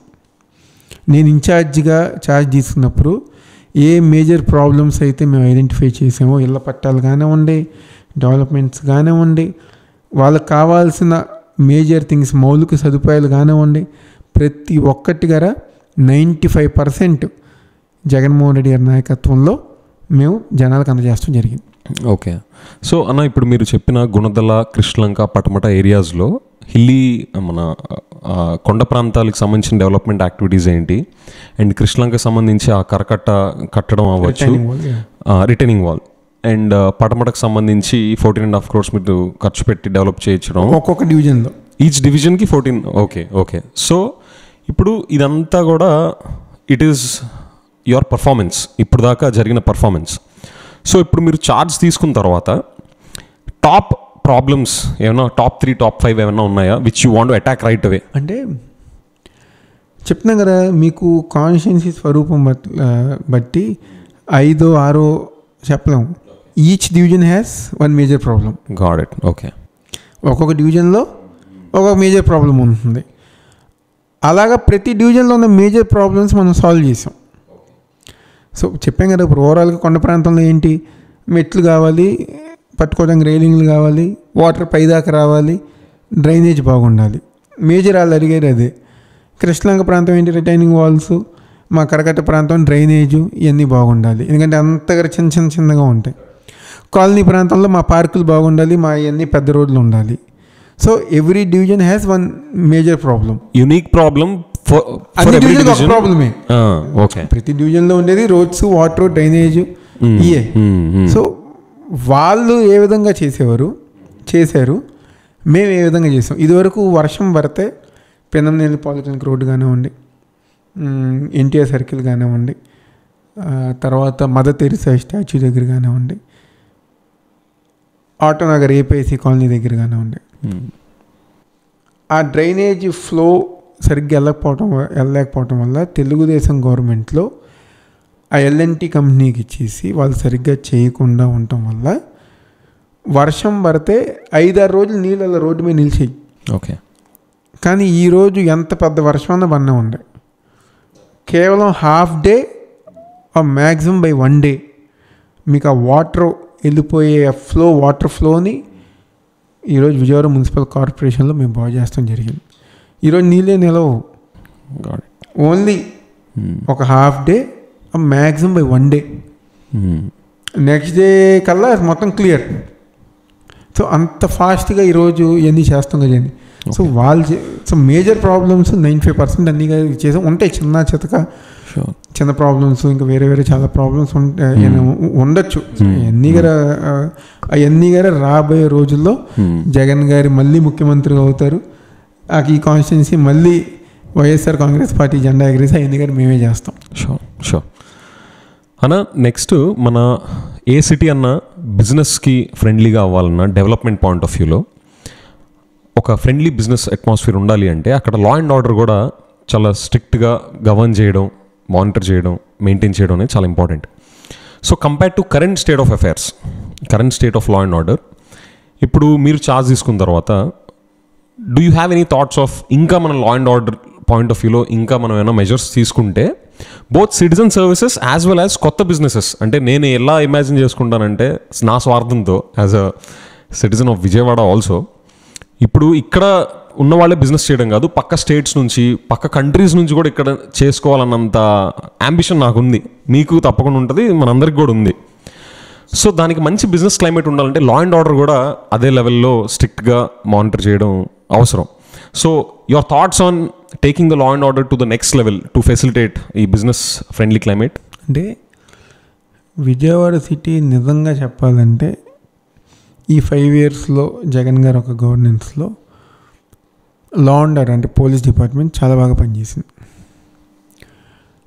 వేరే స్టేట్ వాళ్ళు కానివ్వండి, లేకపోతే వేరే ఏరియాస్ వాళ్ళు గారా మనం విజయవాడ వచ్చి వ్యాపారం చేసుకోవటానికి అనేక విధాలుగా సహకరిస్తాం. ఆ డెవలప్మెంట్ జరుగుతుంది. డెవలప్మెంట్తో పాటు లా అండ్ ఆర్డర్ గారు బాగుంటే ఇంకా బాగా ఉంటుంది.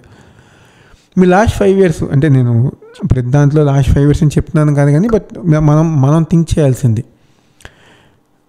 గంజాయి బ్యాచ్, బ్లేడ్ బ్యాచ్, ఇలాంటి ఎన్నో ఇష్యూస్ లాస్ట్ 5 years ఉన్నాయి. కానీ ఈ 5 yearsలో జగన్ గారు ఇచ్చిన టోటల్ గైడ్ లైన్స్లో మ్యాక్సిమం 60-70% గంజాయి అనేది కానివ్వండి, బ్లడ్ బ్యాచ్లు తగ్గిపోయారు. ఉంటారు ఎక్కడో కొంతమంది ఉంటారు, నేను లేరు పూర్తిగా 100% అని నేను చెప్పను, కానీ ఎక్కడో. బట్ మ్యాక్సిమం 60-70% ఆ ఒక బ్యాచ్ని పోలీస్ వాళ్ళు చాలా కంట్రోల్ చేశారు. పొలిటికల్ ఇష్యూస్ ఏం లేవు, అందరికీ ఒక ఫ్రీ అట్మాస్ఫియర్ ఈ ఏరియాలో ఉండే విధంగా సోషలైజ్ అవుతుంది, పెద్ద పెద్దలు అవుతున్నారు, యూత్ వస్తున్నారు, డిఫరెంట్ థింకింగ్స్ ఉంటున్నాయి. ఇదివరకు విజయవాడ అంటే స్టూడెంట్ పాలిటిక్స్, బైక్స్, ర్యాలీస్, కానీ ఈరోజు అలాంటి పరిస్థితి లేదు. పిల్లలందరూ బీటెక్ చేద్దామా, అమెరికా వెళ్ళిపోదామా, లేకపోతే బెంగళూరు వెళ్ళిపోదామా, హైదరాబాద్ వెళ్ళిపోదామా, ఆ మాల్స్ కల్చర్ కానివ్వండి, మన ఈటింగ్ స్పాట్స్ ఉంటాయి కదా, ఆ కల్చర్ కానివ్వండి, ఈవినింగ్ ఒకటే ఎక్కడికి వెళ్దాం. ఇదివరకు అందరూ బ్యాచ్లు కూర్చునేవారు. నేను స్టూడెంట్ పాలిటిక్స్లో ఉన్నప్పుడు ఈవినింగ్ అవుతే అందరూ బ్యాచ్లుగా కూర్చునేవారు. కానీ ఈ రోజుల్లో ఈవినింగ్ అవుతే స్టార్ బక్స్కి వెళ్దామా, లేకపోతే కాఫీ డేకి వెళ్దామా అని ఆలోచనతో ఉంది. అంటే థింకింగ్ మారింది, థాట్స్ మారినాయి, దానికి తోడు సిటీ ఎక్స్పాండ్ అవుతుంది. అన్నిటికన్నా మెయిన్ రీజను ఆ ఒక లా అండ్ ఆర్డర్ గారు కంట్రోల్లోకి వచ్చింది కాబట్టి డెఫినెట్లీ మా అందరికి విజయవాడ అంటే చాలా ఇష్టం. We own it. అది మాది మనది అనేది బాగా ప్రేమ, ఇష్టం అన్నీ ఉంటాయి. సో డెఫినెట్లీ విజయవాడ అనేది పక్కన ఉన్న రాష్ట్రాలకు కానివ్వండి, ఎవరికైనా కానివ్వండి, పర్ఫెక్ట్ ప్లేస్, బిజినెస్ కానివ్వండి, లివింగ్ కానివ్వండి. అది మా ఉద్దేశం. అన్న, మిమ్మల్ని నేను ఫస్ట్ చూసినప్పుడు what made a remarkable impression, okay, ఇది నాకు ఎవరో చెప్పింది కాదు, దిస్ మై పర్సనల్ అబ్జర్వేషన్. మిమ్మల్ని నేను డైలీ 5 o'clockకి జిమ్లో చూస్తూ ఉంటా. అండ్ మిమ్మల్ని నేను ఫస్ట్ టైం కలిసినప్పుడు యూ సెడ్, విజయ్ నేను 4కి లెగుస్తాను అండ్ 7 కల్లా నేను పబ్లిక్ సర్వీస్ వర్క్స్లోకి డే వర్క్ నాకు స్టార్ట్ అయిపోద్ది అన్నప్పుడు నాకు కొంచెం ఇంప్రెషన్ అక్కడ ఒకటి క్రియేట్ అయింది. అండ్ నాకేమనిపించిందంటే అన్న, ఇలాంటి షెడ్యూల్ ఎవరన్నా ఫాలో అవ్వాలి అంటే, ఓకే, అంటే 5కి ఎవ్రీడే నేను చూస్తున్నాను మిమ్మల్ని. ఇట్స్ నాట్ లైక్ నాకు ఎవరో చెప్పింది కాదు, ఇది my first hand experience. So ఇలాంటి షెడ్యూల్ ఫాలో అవుతున్నారు అంటే they have to be professional and systematic with time and వాళ్ళ డే టు డే యాక్టివిటీస్ పట్ల చాలా ప్లాన్డ్గా ఒక పర్పస్ డ్రివెన్తో ఉండాలి. ఇది అప్పుడే డైలీ ఇంత రొటీన్ ఎగ్జిక్యూట్ చేయగలరు జనరల్గా. This my personal experience. So what drives you, అంటే మిమ్మల్ని ఏం డ్రైవ్ చేస్తుంది ఎవ్రీడే ఈ రొటీన్ని ఎగ్జిక్యూట్ చేయడానికి? చిన్నప్పటి నుంచి అలవాటు అయింది. మీరు ఆశ్చర్యపోతే నెహ్రూ గారు ఎన్నింటికి లెగుస్తారు? తెలీదన్నా. 2:30కి లెగుస్తారు, 2:30కి లెగుస్తారు. 2:30 in the మార్నింగ్ లెగిసి 3 o'clock అలాగా యోగా చేస్తారు. 3 to 4, 4:30. తర్వాత 4:30 నుంచి 5:30 దాకా వాకింగ్ చేసేవారు. తర్వాత ఇంకా రొటీన్ న్యూస్ పేపర్ చదువుతాం. తర్వాత ఆయన గారే by 7-7:30 కిందకు వచ్చేస్తాం, జనాల్లో ఉంటాం. సో మాకు గారే ఎర్లీ మార్నింగ్ లెగవాలి అనే ఒక డిసిప్లిన్ కానివ్వండి, లేకపోతే అట్మాస్ఫియర్ కానివ్వండి. ఆ స్టాండర్డ్స్తో చూస్తే మీరు ఇంకా లేట్ అయినట్టు. నేను ఇంకా లేట్ అయినట్టు బాబోయ్. సో 4 అనేది నా స్టాండర్డ్ టైం. 4:01కి గారు లెగవను నేను. ఎగ్జాక్ట్ 4 కల్లా నా ఐస్ ఓపెన్ అయిపోతాయి. అయిపోయిన తర్వాత ఒక 15-20 minutes న్యూస్ పేపర్ అయి చదువుతాను. by 5 ఏదేమైనా వర్షం వచ్చినా, వరద వచ్చినా 5 o'clock కల్లా జిమ్లో ఉంటాను. 6-6:15 దాకా ఉంటాను. by 7 మళ్ళీ కిందకు వచ్చేస్తా. నాకు అసలు ఇది న్యూస్ అన్న, నాకు ఇది తెలీదు. ఆయన దేవినేని నెహ్రూ గారు, ఆయన రామారావు గారు స్టైల్. ఓకే. రామారావు గారు అంత ఎర్లీగా లేసేవారు కదా. సో ఆయన దగ్గర అది అలవాటు చేసుకున్నారు. నేను కాఫీ తాగను, టీ తాగను, నా జీవితంలో ఒక్క బొరుకు వెళ్ళేదనలా. సో పర్ఫెక్ట్గా ఎవరు టీ టోటలర్ అంతే, వేరే అలవాట్లు లేవు. స్మోకింగ్ కానీ, డ్రింకింగ్ కానీ, అట్లా వాసన కానీ నాకు తెలియదు. అవును, అది ఆ హ్యాబిట్స్ ఉంటే ఎర్లీ మార్నింగ్ 4కి లెగలేము. అంటే సాయంత్రం అయినప్పుడు అందరితో కూర్చుని అలాంటి by 9 o'clock నా డే ఆఫ్ అయిపోతుంది. 9-9:30 కల్లాగా నా డే క్లోజ్ అయిపోతుంది. మరీ ఇంపార్టెంట్ వర్క్స్, మీటింగ్స్ అవి అంటే పర్వాలేదు కానీ, బట్ మ్యాక్సిమం 9-9:30 కల్లాగా నా డే ఆఫ్ అయిపోతుంది. by మార్నింగ్ మళ్ళీ 4 కల్లాగా మళ్ళీ స్టార్ట్ అయిపోతుంది. షూర్ అన్న, నాకు మీ అప్రోచ్లో ఒక ఇంట్రెస్టింగ్గా అనిపించింది ఏంటంటే, వెన్ ఐ వాజ్ లుకింగ్ మీ రీసెర్చ్లో భాగంగా నేను మీ పొలిటికల్ వీడియోస్ అవి చూస్తూ ఉన్నా. మీరు పొలిటికల్గా ఎవరైనా కౌంటర్ చేయాలి అంటే you go like full throttle, అంటే హెడ్ ఆన్, అంటే తగ్గేది లేదు అన్నట్టుగా పొలిటికల్గా చాలా డాషింగ్గా ఇస్తూ ఉంటారు. ఆన్ ద అదర్ హ్యాండ్ మీరు పర్సనల్గా చూస్తే you are very humble and down to earth person. అంటే మీరు ఎవరైనా మీ దగ్గరికి వచ్చి ఎలాంటి ప్రాబ్లం అయినా మీతో మాట్లాడే స్పేస్ కానీ వైబ్ కానీ మీరు ఇస్తారు. This is out of my personal experience. So మిమ్మల్ని అంత ఈజీగా ఆఫ్ బ్యాలెన్స్ చేయడం అనేది it's a tough thing. And you also seem to be like a talk less work more guy, you know. This is my opinion అన్న. నాకు ఇది చూశాక I became curious about 2 things. మీకు కోపం తెప్పించేది ఏంటి, మిమ్మల్ని హంబుల్గా డౌన్ టు ఎర్త్గా ఉంచేది ఏంటి? అంటే నేను ఎప్పుడు హంబుల్ డౌన్ టు ఎర్త్ దీంట్లో అసలు. ఎందుకంటే నెహ్రూ గారు రాజకీయాల్లో ఉన్న వాళ్ళు కాలు ఎప్పుడు నేల మీద ఉంటేనే సక్సెస్ అవుతారని చెప్పి అన్నారు. నాకు కోపం తెప్పించేది ఒకే ఒక విషయం, జగన్మోహన్ రెడ్డి గారిని ఏమన్నా అన్నా, లేకపోతే ఆయన నేను వ్యక్తిగతంగా పొలిటికల్గా ఎవరన్నా క్రిటిసైజ్ చేస్తే అదేం పెద్ద పర్వాలా, పార్టీని పాలసీ పరంగా ఎవరికి ఇబ్బంది లేదు. కానీ వ్యక్తిగతంగా జగన్మోహన్ రెడ్డి గారు అనే వ్యక్తిని ఎవరన్నా టార్గెట్ చేస్తే మాత్రం అక్కడ ఈ కొంచెం రైజ్ అవుతూ ఉంటుంది. అది తప్పితే నాకు పెద్దగా కోపం తెప్పించే ఇష్యూస్ ఏముండవు. మీరు ఎంత ఇసిగిచ్చినా, ఎంతసేపు నుంచోబెట్టినా, ఎంత చేసినా నేను చాలా కూల్గానే సమాధానం చెప్తా, నవ్వుతానే వెళ్ళిపోతాం. కానీ జరుగుతాయి. అంటే దీంట్లో ఒక విషయం విజయ్, ఇది చాలామంది ఇంటర్వ్యూలో అడిగారు కానీ ఎప్పుడు చెప్పలేదు. నెహ్రూ గారు చాలా సాఫ్ట్గా ఉండేవారు, కానీ ఆయన బ్యాక్గ్రౌండ్ అగ్రెసివ్ బ్యాక్గ్రౌండ్. జరిగిన సంఘటనల వల్ల కానివ్వండి, లేకపోతే స్టూడెంట్ పాలిటిక్స్ ఆయన ఇది వల్ల కానివ్వండి, బ్యాక్గ్రౌండ్ అగ్రెసివ్ బ్యాక్గ్రౌండ్. కానీ నువ్వు వెళ్ళి నెహ్రూ గారితో కూర్చుంటే నేను బయట అన్న నెహ్రూ గారు వేరు, ఈ నెహ్రూ గారు చాలా డిఫరెంట్గా ఉన్నారనే ఆలోచన నీకు వస్తుంది. సో అదే నాకు క్యారీ ఆన్ అయింది. బయట నుంచి చూసే వాళ్ళకి అదొక అమ్మో అనుకునే విధంగా ఉంటారు. కానీ వాస్తవంగా దగ్గరగా చూస్తే మా బ్యాక్గ్రౌండ్ అది మా అగ్రెసివ్ బ్యాక్గ్రౌండ్, మా ఇమేజ్ కానివ్వండి. ఇప్పుడు మా వ్యక్తిత్వం ఒక వ్యక్తికి ఇబ్బంది వచ్చింది అనుకోండి, లేకపోతే ఒక 10 మందికి ఇబ్బంది వచ్చింది అనుకోండి, నేను కాముగా ఉంటే నేను ఎందుకు రాజకీయాల్లోకి ఉంటాం? ఇప్పుడు ఆ 10 మందికి అబ్సల్యూట్లీ న్యాయం చేస్తానికి ఫైట్ అనే చేయాలి, లేకపోతే కన్విన్స్ అని అవ్వాలి. ఆ 10 మందికి మంచి జరుగుతాయంటే కొన్ని సందర్భాల్లో ఫైట్ చేయాల్సి వస్తుంది. ఆ ఫైట్ చేసే క్రమంలో మాకున్న అగ్రెసివ్ బ్యాక్గ్రౌండ్ మాకు వర్కౌట్ అవుతుంది. నా సొంతంగా కాదు ఇది. సో యు ఆర్ యూజింగ్, అంటే మీకున్న బ్యాక్గ్రౌండ్ మీరు మంచి పర్పస్కి ఛానలైజ్ చేస్తున్నారు. నేను జనాల కోసం అగ్రెసివ్ అయ్యాననుకోండి, మంచిదే కదా, 10 మందికి ఉపయోగపడతాను కదా.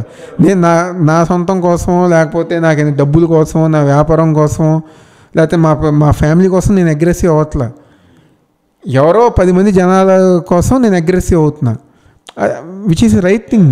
నేను రాజకీయాల్లో ఉన్నానంటే ఆ జనాల కోసం నేను ఫైట్ చేయాలి. You have to strongly voice out. So దాన్ని దృష్టిలో పెట్టి నేనంటే తెలియని వాళ్ళు ఉంటారు. సో ఒకటి పార్టీ పరంగా, జగన్ గారి పరంగా ఎవరన్నా వ్యక్తిగతంగా మాట్లాడితే అక్కడ కొంచెం కంట్రోల్ ఇదవుతుంది.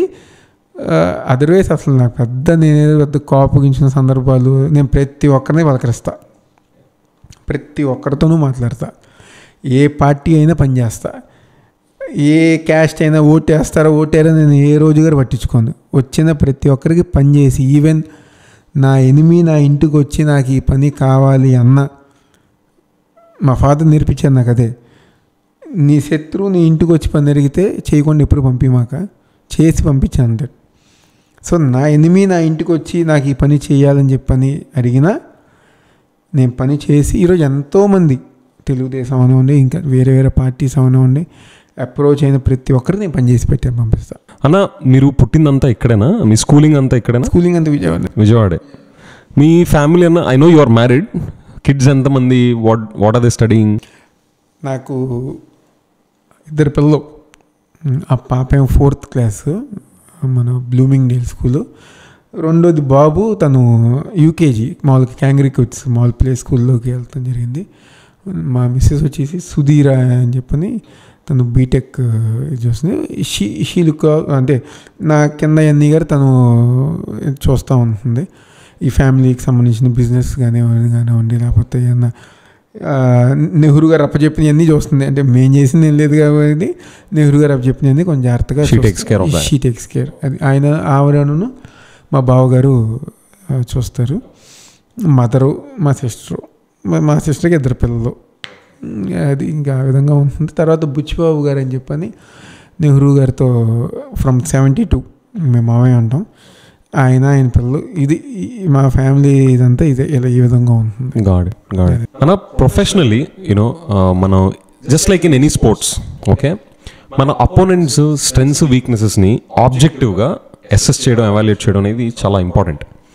సో మీ political opponent Shri Gadde Rammohan garu, how do you see him as an opponent? Rammohan garu అనే వ్యక్తి ఏ పని చేయలే. మీకు అర్థమైందా? ఇప్పుడు విజయ్ కనిపించారు రామ్మోహన్ రావు గారికి, మీతో 1 గంట సేపు మాట్లాడతారు, కానీ మీరు ఏ పని కోసం వచ్చారో ఆ పని అవ్వదు. అందరితోనూ మంచిగా ఉంటారు, నేను అందరితో మంచిగా ఉంటా. కానీ ఒక ఇష్యూ వచ్చిందంటే, ఒక 10 మందికి ఇష్యూ వచ్చిందంటే, ఒక కాలనీకి రోడ్డు వేయాలంటే నేను ఎక్కడ కన్విన్స్ అవును, వాళ్ళకి ఎట్టి పరిస్థితుల్లో రోడ్డు రావాలి అనుకుంటా. సో రామ్మోహన్ గారు ఏంటంటే ఆయన ఒక స్టేట్ ఆఫ్ మైండ్లో ఉంటారు. 10 మంది మంచిగా మాట్లాడదాం, ఒక ఫోటో దిగుదాం, అది రేపు పొద్దున్నే పేపర్లో వస్తే వెల్ అండ్ గుడ్ అనే యాంగిల్లో ఉంటారు. కానీ మా మైండ్ సెట్ అది కాదు. మేము ఎట్టి పరిస్థితుల్లో జనాలకి మంచి చేయాలని చెప్పిన ఒక ఉద్దేశంతో ఈరోజు మార్నింగ్ కేసీఆర్ నాని గారు చాలా బాగా చెప్పారు. మంచితనంతో పాటు సమర్థత ఉండాలి. మంచితనం ఒకటే ఉంటే సరిపోదు. సో ఈరోజు అవినాష్లో మంచితనంతో పాటు సమర్థత ఉంది. సో డెఫినెట్గా తను సక్సెస్ అవుతారు. దానికి ఉదాహరణ తను చేసిన డెవలప్మెంట్ అని చెప్పని అంటారు.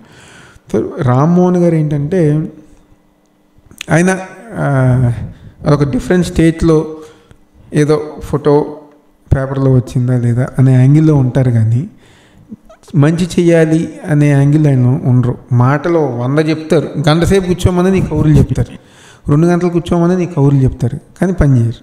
సో అదొక యాంగిల్లో వెళ్ళిపోతుంది అంతే. ఓకే అన్న, నేను me as part of my research again me social media pages నేను ట్రాక్ చేస్తూ ఉన్నాను అన్న. సో మీరు పబ్లిక్తో ఇంటరాక్ట్ అయ్యే చాలా కంటెంట్ అక్కడ నాకు అనిపించింది, గడప గడప ప్రోగ్రామ్స్ ఇవన్నీ కూడా. సో మిమ్మల్ని ఎవరైనా టఫ్ క్వశ్చన్స్ ఏమైనా అడిగారా? అడిగితే ఆ క్వశ్చన్స్ ఏంటి? I want to know. అంటే ఆ వీధిలో 10 మందికి పెన్షన్లు వచ్చి ఒకరికి పెన్షన్ రాలేదు అనుకోండి, అది చాలా టఫ్గానే ఉంటారు మాతో. కొన్ని ఇష్యూస్, ఏదన్నా చిన్న డ్రైనేజ్ పక్క వీధిలో జరిగింది, మా వీధిలో ఇంకెందుకు లేట్ అయింది, అయితే గవర్నమెంట్ నుంచి రావాల్సిన కొన్ని కారణాల వల్ల ఆగిపోయింది, వాళ్ళకి వస్తుంది మాకెందుకు రావట్లేదు అనే ఇష్యూస్ నార్మల్గా జనాల నుంచి వస్తాయి. బట్ అవన్నీ కామన్. మీరు ఎలా హ్యాండిల్ చేశారు? లెట్స్ ఇందాక పెన్షన్ 10 మందికి వచ్చి ఒకళ్ళు రాకపోతే how did you handle that? అగ్రెసివ్గా ఉంటారు. అగ్రెసివ్గా ఉన్నప్పుడు గట్టిగా మాట్లాడతారు, కూల్ చేసి ఎందుకు రాలేదు, దేనివల్ల రాలేదు, పక్కనే వాలంటీర్ ఉంటారు, లేకపోతే స్టాఫ్ ఉంటుంది, అధికారులు ఉంటారు, వాళ్ళతో కూర్చుని ఎందుకు రాలేదు, ఒకవేళ వచ్చే అవకాశం ఉంటే పెన్షన్ పెట్టేయండి, లేదు అనుకుంటే ఏం చేయాలని చెప్పిన ఒక ఇదిలో మనం ఇంకా పైన మాట్లాడటం జరుగుతుందని చెప్పని. కానీ నిజంగా కొంతమంది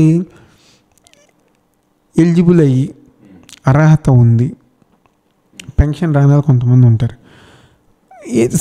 సమ్ రీజన్స్ పాపం తెలుసో తెలియకో వాళ్ళ పిల్లలు ఐటీ రిటర్న్స్ వేస్తాం వల్ల కానివ్వండి, ఏదో సమ్ ఇష్యూస్ వల్ల వాళ్ళకి రావు. అలాంటి వాళ్ళకి మాత్రం నేను నెహ్రూ గారి పేరు మీద ఎవ్రీ మంత్ దాదాపుగా 30 నుంచి 40 మంది దాకా నా ఓన్ పెన్షన్స్ ఇస్తా. మీరు పర్సనల్గా? మనం పర్సనల్గా ఇస్తాం. సేమ్ జగన్ గారు 3000 ఇస్తే ఇక్కడ గారు 3000. మన దగ్గర 2250 ఇచ్చారు, ఆ 2250 ఇచ్చేవాళ్ళం. సో ఆ విధంగా అలాంటి కార్యక్రమాలు ప్లస్ కొంతమంది ఫైనాన్షియల్ అసిస్టెన్స్ కోసం తోపుడు బండ్లని లేకపోతే ఇస్త్రీ పెట్లని, కొంతమంది చదువుకి, వైద్యానికి, ఇలాంటి కార్యక్రమాలు గారు నెహ్రూ డెఫినెట్లీ బాగా అవన్నీ గారు నెహ్రూ గారు పేరు మీద నేను చేస్తూ ఉంటాను. ఇది అన్న, if we look at Andhra's state, okay, ఆబ్జెక్టివ్గా చూస్తే డెవలప్మెంట్ పాయింట్ ఆఫ్ వ్యూలో, అంటే మీ పర్స్పెక్టివ్ చెప్పండి, ఆంధ్ర డెవలప్మెంట్లో ఏది మిస్ అవుతుంది ఈరోజు? విజయ్, దీంట్లో మనం అంటే చదువుకునే యూత్కి కానివ్వండి, మనం ఒకటి చెప్పాలి. డెవలప్మెంట్ విషయంలో చాలామంది ఏమంటారు, రోడ్స్ కొన్ని ఫోటోలు పెట్టి చదివే రోడ్స్ చూసావా అంటారు, లేకపోతే కంపెనీస్ ఏం వచ్చినాయి అని చెప్పని అంటారు. ఈ 5 years గవర్నెన్స్లో 2 years కోవిడ్ వచ్చింది. ఆ విషయం అందరూ మర్చిపోతున్నారు. సరే తీసేద్దాం, అది గారు తీసేద్దాం. వైజాగ్లో సమిట్ పెట్టినప్పుడు ఎంతమంది ఇండియాకి సంబంధించిన బిగ్గెస్ట్ బిజినెస్ మ్యాన్స్ వచ్చి జగన్ గారితో ఎంఓయూ చేసుకున్నారు. ఎంఓయూ చేసుకోగానే బిల్డింగ్లు కట్టేసి అందరికి ఉద్యోగాలు ఇచ్చేయలేరు కదా. It takes time. అది ఇంప్లిమెంట్ అయిపోయి డెఫినెట్గా ఇచ్చేస్తుంది. నేను ఒకసారి రిటైనింగ్ వాల్ దగ్గర స్వచ్ఛ సర్వేక్షణ ఒక ప్రోగ్రాంలో ఉంటే ఒక అమ్మాయి చాలా చక్కగా మాట్లాడండి. What is development? గ్రాఫిక్స్లో బిల్డింగ్లు ఎంత హైట్ కడతాము, రోడ్లు ఎలా వచ్చేస్తాయి అనేది డెవలప్మెంటా? లేకపోతే ఇది వరకు మాకు రిటైనింగ్ వాల్ ఉండేది కాదు, మా ఇంటి పక్కన రోడ్డు ఉండేది కాదు, మా ఇంటి పక్కన డ్రైనేజ్ పొంగేది, మాకు మంచినీటి 10 ఇళ్ళకి కలిపి ఒక ట్యాప్ ఉండేది, ఈరోజు ప్రతి ఇంటికి ఒక ట్యాప్ వచ్చింది, ఇప్పుడు మేము హ్యాపీగా ఉన్నాం, ఇది డెవలప్మెంట్ అనేది ఆమె అడిగింది పాయింట్. సో కొంతమంది యాంగిల్లో ఏంటంటే డెవలప్మెంట్ అంటే చూపించే గ్రాఫిక్స్ ఒకటే డెవలప్మెంట్ అనుకుంటారు. కానీ యాక్చువల్ డెవలప్మెంట్ ఎవరైతే కామన్ మ్యాన్ ఉంటున్నారో వాళ్ళ చుట్టుపక్కల మనం అందించే నెసరీ థింగ్స్, మౌలిక సదుపాయాలు ఏదైతే రోడ్డు, డ్రైనేజు, వాటరు, ఈరోజు అవి ఎలా జరుగుతున్నాయి జగన్ గారి గవర్నమెంట్లో. బిగ్గర్ డెవలప్మెంట్స్, ఫ్లైఓవర్స్ కానివ్వండి, ఎంఓయూస్ కానివ్వండి, ప్రతి ఒక్కటి గారా ఈరోజు జగన్ గారి గవర్నమెంట్లో జరుగుతుంది. ఓవరాల్ డెవలప్మెంట్ కానివ్వండి, ఇవన్నీ గారు వస్తున్నాయి. కానీ ఒక సెక్షన్ ఆఫ్ మీడియా అవి ఎక్స్పోజ్ చేయట్లా. సో దానివల్ల జనాలకి వాటి మీద ఒక అవగాహన రాట్లా. అది అంటే అన్న, ఫర్ షూర్ మీరు అన్నట్టు వెల్ఫేర్ రిలేటెడ్, అంటే మీరు అన్న డ్రైనేజ్ కానీ అలాంటి వాటికి సంబంధించి కంపల్సరీ కావాల్సిన కేర్ కానీ, that is also part of development in the name of welfare or not in the name of welfare. On the other hand, ఇప్పుడు మనం మీరు అన్నట్టు ఎంఓయూస్ సైనింగ్ జరిగింది in Vizag summit. So going forward మీ future looking projection ఎట్లా ఉంది in terms of industrial development or companies coming in to Andhra? Garu ఈ 5 years Jagan గారు ఈ 5 years జనాలు ఏ నమ్మకంతో అయితే నాకు ఓట్లేసి గెలిపించారో, నేను ఇచ్చిన నవరత్నాల పథకాల మీద 100% కాన్సన్ట్రేషన్ నేను దాని మీద పెట్టాలి, తర్వాత డెవలప్మెంట్ మీద పెట్టాలని ఒక ఆలోచనతో కోవిడ్ వచ్చినా, ఎన్ని ఫైనాన్షియల్ క్రైసిస్ వచ్చినా ఏ ఒక్కరి గారి పథకం ఆగల. అలాంగ్ విత్ డెవలప్మెంట్ చేస్తా. So definitely next 5 years term ఏ విధంగా అయితే సంక్షేమ కార్యక్రమాలు ఇప్పుడు చేస్తున్నారో వీటిని ఇంకా బాగా కంటిన్యూ చేస్తూ, ఇంకా బాగా ముందుకు తీసుకెళ్తూ, along with that state development next 5 years మళ్ళీ జగన్ గారి గవర్నమెంట్లో ఎంతో మారిపోతుంది. అన్న, మీరు అన్న పాయింట్లో కోవిడ్ టైంలో సపోర్ట్ చేయడం అనేది, అంటే ఇర్రెస్పెక్ట్ ఆఫ్ పార్టీస్, ఓకే, జనాలకి ఆ మనీ ఆ టైంలో ఎంప్లాయ్మెంట్ పోవడం అవ్వచ్చు, ఎవరు ఎక్కడికి వెళ్ళి పని చేసుకోలేని పరిస్థితిలో గవర్నమెంట్ సపోర్ట్ ఈజ్ నెససరీ. ఎవరు పార్టీలో ఉన్నా కానీ దట్ ఈజ్ చాలా హెల్ప్ఫుల్. అంతా వరల్డ్ వైడ్ అన్ని డెవలప్డ్ కంట్రీస్లో కూడా చేసింది అదే. So that is good. దానివల్ల ఎకానమీ, ఇన్ఫ్యాక్ట్ జరుగుతున్న వెల్ఫేర్ కూడా వీ నీడ్ టు మనం వెల్ఫేర్ని డెమనైజ్ చేయని అవసరం లేదు కూడా. ఆ డెమనైజ్ చేయడం ఎందుకు తప్పు అవుతుంది అంటే, ఎకనామిక్ థియరీ ప్రకారం, ఇది నా ఒపీనియన్ కాదు, ఎకనామిక్ థియరీ ప్రకారం జనాల చేతుల్లో డబ్బులు ఉంటే మార్కెట్లో డిమాండ్ పడిపోకుండా బిజినెసెస్ రన్ అవ్వడానికి, ఎకానమీ రన్ అవ్వడానికి that is helpful. So that is fundamentally required. దాంతోపాటు మీరు అన్నది going forward, if YCP comes into power, party పవర్లోకి వస్తే వెల్ఫేర్ని ఇలా చేస్తా డెవలప్మెంట్ మీద కూడా మీరు ఫోకస్ పెడతాము అని చెప్పడం అనేది it's a positive sign. And we look forward for that in the coming days. Anna, this is more like on a lighter note. Anna, I know మీరు పబ్లిక్ సర్వీస్లో మీరు పెడుతున్న టైం, ఓకే, అండ్ మీరు టైంతో ఎంత డిసిప్లిన్గా ఉంటారు అన్న దాన్ని చూస్తే, అండ్ మీరు ఈవెన్ మిడ్ నైట్ కూడా మీరు జనరల్ పబ్లిక్ కాల్స్ చేస్తే ప్రాబ్లమ్స్తో మీరు తీస్తారన్నది కూడా 1 o'clock ఫోన్ చేసినా ఎగ్జాక్ట్లీ ఇది నా రీసెర్చ్లో కూడా వచ్చింది. 1 o'clock 2 o'clock in the morning కూడా నేను ఫోన్ ఎత్తా. నా ఫోన్ అసలు నేను ఎప్పుడు ఆఫ్ చేయను. ఓకే, ఆఫ్ చేయను. నైట్ పూట నిద్రపోతున్నాం కానీ సైలెంట్ దగ్గర పెట్టను. ఎందుకంటే ఎవరో ఒకరు ఎమర్జెన్సీలో ఫోన్ చేస్తారు. నేను లాస్ట్ ఇయర్ దివాళీకి అనుకుంటా 12:30 1 సమ్వేర్ అరౌండ్ 1 o'clock నాకు ఫోన్ వచ్చింది. ఇల్లు కాలిపోతున్నాయి, పాకలు కాలిపోతున్నాయి అని చెప్పని. వాళ్ళు they could not approach proper fire వెలుగురు చేయలేకపోయారు. ఓకే, నేను అప్పుడప్పుడు అందరికీ ఫోన్లు చేసి 1కి చేశారు. బై 1:15 1:20 నేను ఆ ప్లేస్లో ఉన్నాను. అవర్ ఫైర్ ఇంజిన్స్ కానివ్వండి అన్నీ గారు వచ్చినాయి. టిల్ 5 అక్కడే ఉన్నాం. ఓకే, అంతా ఈ సెటిల్ చేసి మళ్ళీ వాళ్ళందరినీ వేరే చోటకి పంపించి వాళ్ళకి భోజనాలు, మళ్ళీ పొద్దున్నే నేనే వచ్చి వాళ్ళకి బియ్యం బస్తాలు, వంటలు, బట్టలు, మళ్ళీ డబ్బులు ఇచ్చి ఎన్ని చేశాను. సో ఏంటంటే నాకు ఒక మైండ్ సెట్, నేనైనా ఫోన్ ఆఫ్ చేశాను అనుకో, ఎవరైనా ఎమర్జెన్సీగా ఫోన్ చేశారు, దాని అప్రోచ్ డిలే అవుతుంది అని చెప్పి నాకు ఉద్దేశంతో నేను అసలు ఎప్పుడు ఫోన్లు గారు ఆఫ్ చేయను. దట్స్ అ కమెండబుల్ థింగ్ అన్న. అంటే not to dilute the spirit, but on a lighter note, మీరు ఇంత టైం దీనికి పెడుతున్నప్పుడు మీ వైఫ్ నుంచి వస్తున్న కంప్లైంట్స్ ఏంటి? ఏ రోజు గారా పలానా ఈ ప్రోగ్రామ్కి రాలేదన్నో, లేకపోతే పిల్లల ప్రోగ్రాములకి రాలేదన్నో, లేకపోతే ఫ్యామిలీ ఫంక్షన్స్లో ఎక్కువసేపు లేదన్నో ఏ రోజు గారు వాళ్ళు పట్టించుకోలే. వాళ్ళకి ఏంటంటే తినొక ఎయిమ్తో తిరుగుతున్నారు, దాన్ని మనం సపోర్ట్ చేయాలి అనే ఒక ఆలోచనలో పాపం వాళ్ళగారు 100%. So you have full support? Full support. ఎందుకంటే మా మదర్ గారు అంతే. ఈరోజు నెహ్రూ గారు అంత బాగా ఇదయ్యారంటే, ఆ రోజు మా మదర్ గారు ఏ రోజు గారు ఈ టైం స్పెండ్ చేస్తారా, లేకపోతే ఇదే అక్కడికి వెళ్దాం ఇక్కడికి వెళ్దాం, మన అసలు మమ్మల్ని ఎవరు అడగరు.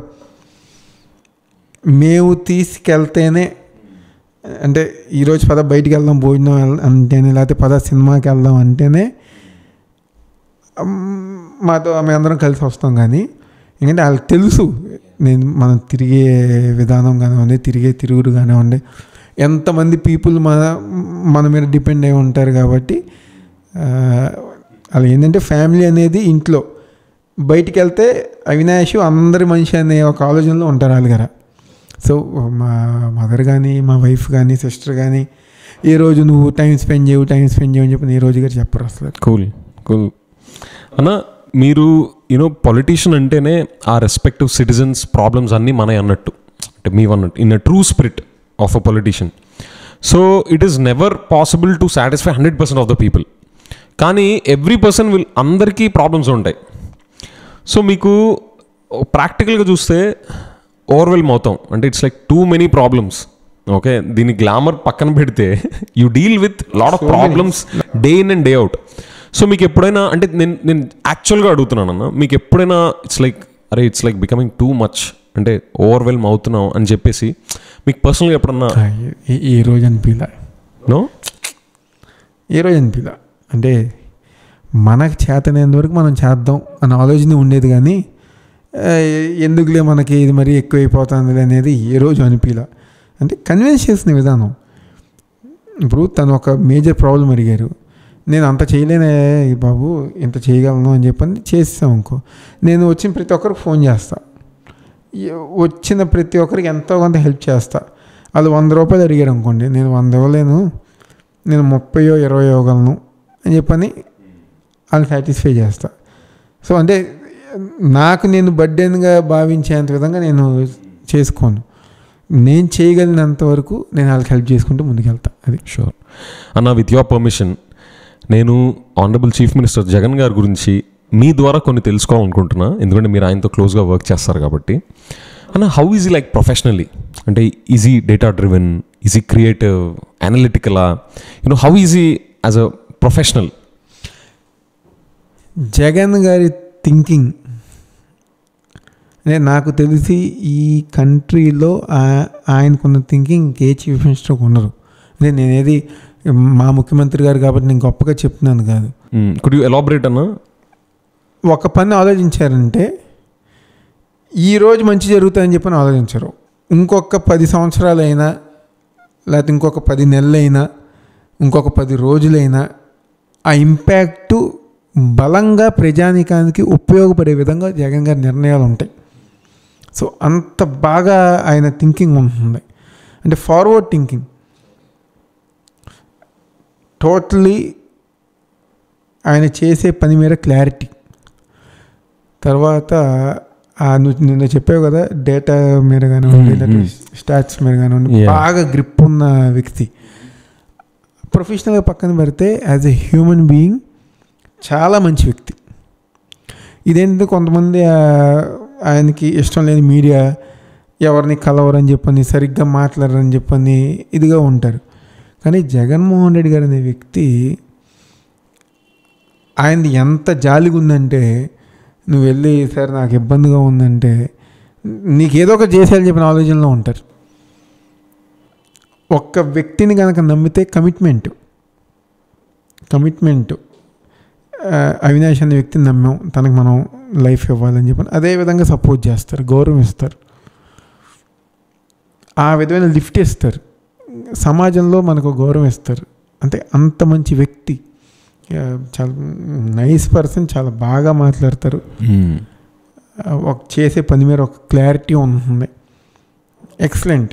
అంటే ఆయన కింద వర్క్ చేస్తుంటే అంటారు కదా మామూలుగా కిక్ ఉందని చెప్పని, అది అసలు దేనికి భయపడరు. మనం ఒక భయంతో వెళ్తాం లోపలికి, ఏమని బయట ఏదో జరిగిపోతుంది అది ఇది అని చెప్పని. కానీ ఒక్క నిమిషం జగన్ గారిని కలిస్తే ఆయన కాన్ఫిడెన్స్ లెవెల్ చూసి మనకి డబుల్ కాన్ఫిడెన్స్ వస్తుంది. దేనికి భయపడరు, చాలా ఫర్మ్గా ఉంటారు. ఒక డెసిషన్ తీసుకున్నారు అంటే చాలా ఫర్మ్గా తీసుకుంటారు, కన్విన్స్ చేసి తీసుకుంటారు. అంటే ఒక లీడర్గా ఆయన డెసిషన్ తీసుకుని ఇది చేయాలని చెప్పి చెప్పరు, నన్ను పిలుస్తారు, అవినాష్ ఇదిగో నీకు ఈ విధంగా మంచి చేయగలను, ఈ విధంగా నేను నీకు ఇది చేయగలను, ఇక్కడ ఈ ఇబ్బందులు ఉన్నాయి, ఇక్కడ ఈ ఇబ్బందులు ఉన్నాయి, కాబట్టి ఈ విధంగా నీకు చేస్తాను అని చెప్పని మనకి మంచి చెడు అన్నీ గారు వివరించి డెసిషన్ మనకు చెప్తారు. So excellent as a person, excellent as a లీడర్గా, యాజ్ ఏ చీఫ్ మినిస్టర్గా చాలా ఎక్సలెంట్. ఓకే అన్న, ఒక లీడర్ ఎట్లా గోల్ సెట్ చేస్తారు అనేది it shows a lot about his leadership style and వాళ్ళు ఏం డెలివర్ చేయాలనుకుంటున్నారు ఫైనల్గా అనేది it speaks a lot on goal setting, how the leader does. So how is honourable chief minister ఆయన గోల్ సెట్టింగ్ కానీ మీకు కానీ ఆయన టీం కానీ ఎట్లా చేస్తారు? బాగా బాగా బాగా అంటే ఆయన ఒక మైండ్లో అనుకుంటారు ఈ రోజు కల్లా ఇది అయిపోవాలని చెప్పని. సో దాని తర్వాత దాని ఫాలో అప్ కానీ, ఆ టీం ఫాలో అప్ కానివ్వండి, మమ్మల్ని ఫాలో అప్ కానివ్వండి, ఆయన అనుకునే విధంగా, అంటే జనాలకి రీచ్ అయ్యే విధంగా ఆయన బాగా చేస్తారు. సో దాంట్లో అసలు చెప్తున్నా కదా, చంద్రబాబు నాయుడు ఏదో అడ్మినిస్ట్రేటర్ అంటారు, కానీ జగన్మోహన్ రెడ్డి గారు is a true leader with administration. ఆ మాస్ ఇమేజ్ జనాల్లోకి వెళ్తే అదొక ఇదిలాగా ఉంటుంది. ఆ జనాలు ఆయన చూసి, ఇప్పుడు ఒకరిని చూసినప్పుడు ఒక ఫీలింగ్ కలుగుతుంది. రామారావు గారిని ఒక ఫీలింగు, రాజశేఖర రెడ్డి గారిని ఒక ఫీలింగు, ఇంకొక చంద్రబాబు ఒక ఫీలింగు. జగన్ గారిని చూడగానే జనాలకు ఒక నమ్మకం ఫీలింగ్, మనకి ఏదో చేస్తారా అని చెప్పిన ఫీలింగు బాగా ఉంటుంది. అంటే ఆయన బార్ టూ హైగా సెట్ చేస్తారా, లేకపోతే తక్కువగా పెట్టి టీంని మోటివేట్ చేసేలాగా పెడతారా? ఆయన బార్స్ ఎప్పుడు హైగా ఉన్నా దాన్ని రీచ్ అయ్యే విధంగా ప్లాన్ చేస్తారు. సో నాకు ఇవ్వాల్సిన టాస్క్ నాకు ఇచ్చేస్తారు, నేను పని చేసేస్తాను. Can you take an example అన్న జస్ట్ ఫర్ బెటర్ అండర్స్టాండింగ్? ఈరోజు చాలా ఇష్యూస్ గవర్నమెంట్లో అనేక ఇష్యూస్ జరుగుతాయి. ఒక జగన్మోహన్ రెడ్డి గారే వల్లే అది చేయలేరు. కింద నా టీం గారా బాగా ప్రోయాక్టివ్గా ఉండాలి. అనేక ఇష్యూస్, ప్రతి ఇష్యూస్ గారా ఈరోజు ఆయన ఏదైతే చెప్పారో ఇలా జరగాలని చెప్పి అనుకుంటారో దానికి అనుగుణంగా వాళ్ళ సార్ టీం గారు బాగా వర్క్ చేస్తారు. షూర్. అండ్ ఎవరికి తెలియని ఏమన్నా అన్నోన్ పబ్లిక్ డొమైన్లో మీరు అన్నట్టు ఇందాక అడ్మినిస్ట్రేషన్ స్కిల్స్ ఇట్లాగా ఏమైనా అన్నోన్ క్వాలిటీస్ ఉన్నాయా which is not generally known, very specific that you realized personally? ఆయన గారు మంచి fitness freak. I see. Okay. జనాలకి మరి తెలుసది నాకు తెలియదు కానీ చూస్తే గారా చాలా పర్ఫెక్ట్గా ఉంటారు, చాలా తక్కువ తింటారు అనేది పక్కన పెడితే క్వాలిటీస్ ఎక్సలెంట్ కదా. He is also an early raiser.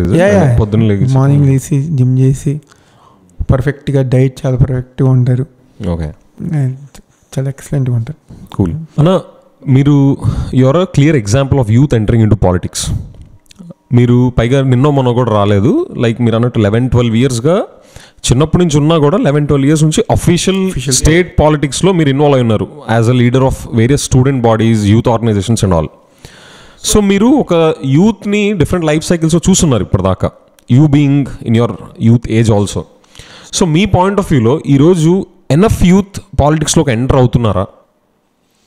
అంటే డెఫినెట్లీ బయట ప్రపంచం చూసే వాళ్ళకి పాలిటిక్స్ అనేది ఒక పెద్ద ఇదిగా కనబడుతుంది. కానీ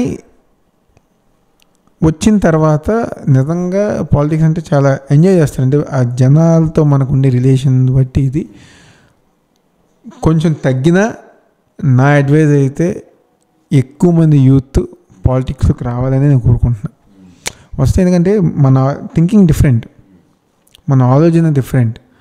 సో మనకు సంబంధించిన ఏరియాస్లో డెవలప్మెంట్స్ కానివ్వండి, ఈరోజు జగన్ గారికి యూత్ అంతా బాగా ఇష్టం, అసలు చాలా బాగా ఎంకరేజ్ చేస్తారు. అందుకని చూసారు చాలా చోట్ల మంచి యంగ్స్టర్స్ని ఈరోజు ఆయన పాలిటిక్స్లో పెట్టే విధంగా ఇచ్చేస్తున్నారు. తప్పకుండా యూత్ అనే వాళ్ళు పాలిటిక్స్లోకి రావాలని చెప్పి మనస్ఫూర్తిగా కోరుకుంటున్నాను.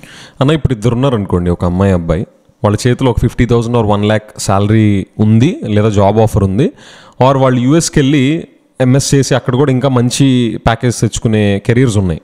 వాళ్ళకి లోపల మంచి బర్నింగ్ డిజైర్ కూడా ఉంది, అరే లేదు మనం స్టేట్లో ఉండి పాలిటిక్స్లో ఉండి we should do some public service అని. సో మీరు వీళ్ళకి ఆ జాబ్ ఆఫర్ తీసుకోమంటారా లేదా పాలిటిక్స్లోకి రమ్మంటారా ఈ రోజున్న సిచ్యువేషన్లో? ఈ ప్రెషర్ని హ్యాండిల్ చేసే కెపాసిటీ ఉంటే పాలిటిక్స్లోకి రమ్మంట. అంటే పాలిటిక్స్ అంటే ఏదో వచ్చేసామా లేకపోతే మీటింగ్లో మాట్లాడామా 4 అడుగులు వేసామనేది కాదు. ఆ జనాలు చెప్పే ఇష్యూస్ మనం ఫీల్ అవ్వాలి. అంత స్ట్రాంగ్ మైండ్ సెట్ ఉంటేనే రాజకీయాలకు రమ్మని నేను అడుగుతున్నా. అది సో వాళ్ళ ప్రాబ్లమ్స్తో ఎంపథైజ్ చేయడం, డబ్బులు ఉన్నాయి కదా అని చెప్పని రాజకీయాలు చేయలేరు. లేకపోతే మా పైన ఉన్న వాళ్ళు రాజకీయాలు ఉన్నారు కాబట్టి ఆ నిమిషం బాగుంటుంది కానీ తర్వాత తట్టుకోలేరు. ఒక స్ట్రాంగ్ మైండ్ సెట్ ఉండాలి. ఎన్ని ఇబ్బందులు వచ్చినా, ఎన్ని కష్టాలు వచ్చినా, జనాలకి ఎన్ని ఇబ్బందులు వచ్చినా, ఎన్ని కష్టాలు వచ్చినా అది నేను ఫుల్ఫిల్ చేయగలిగిన కెపాసిటీ, స్ట్రాంగ్ మైండ్ సెట్ ఉంటేనే రాజకీయాల్లోకి రావాలి. సెట్ బ్యాక్స్ వచ్చినా కూడా తట్టుకోవాలి. వస్తే డెఫినెట్గా రాజకీయాలు అనేవారు ఎక్కడో బ్రేక్ పడుతుంది, ఆ బ్రేక్ని తట్టుకోవాలి, అప్పుడే మళ్ళీ అది రైజ్ అవుతారు. అది అన్న. నెక్స్ట్ ఇప్పుడు ఎలక్షన్స్ ఇన్ ద నెక్స్ట్ 2-3 monthsలో మీరు అన్న ప్లాన్ ఏంటన్నా? సో ఒకటి, ఈ 3 months అనేది మాకు క్రూషియల్. మా అప్రోచ్ కానివ్వండి, లేకపోతే మేము జనాల్ని రిక్వెస్ట్ చేసేది, కోరుకునేది, ఈ యొక్క కాన్స్టిట్యున్సీకి మీరు చాలామందిని ఎమ్మెల్యేలు చూశారు. నా హంబుల్ రిక్వెస్ట్, ఒక్క అవకాశం ఉంది ఈసారి. ఎమ్మెల్యే అనే పదవి లేకుండానే తూర్పు కాన్స్టిట్యున్సీకి జగన్మోహన్ రెడ్డి గారు ఒక నాయకత్వంలో 650 crores తీసుకొచ్చాం, including retaining wall and everything, every work. నిజంగా మీ అందరూ ఒక బ్లెస్సింగ్స్తో మీరు కనుక బ్లెస్ చేసి ఎమ్మెల్యేని చేస్తే మళ్ళీ జగన్మోహన్ రెడ్డి గారి నాయకత్వంలో ఇంకా బాగా డెవలప్ చేసుకోవడానికి ఆస్కారం ఉంటుంది.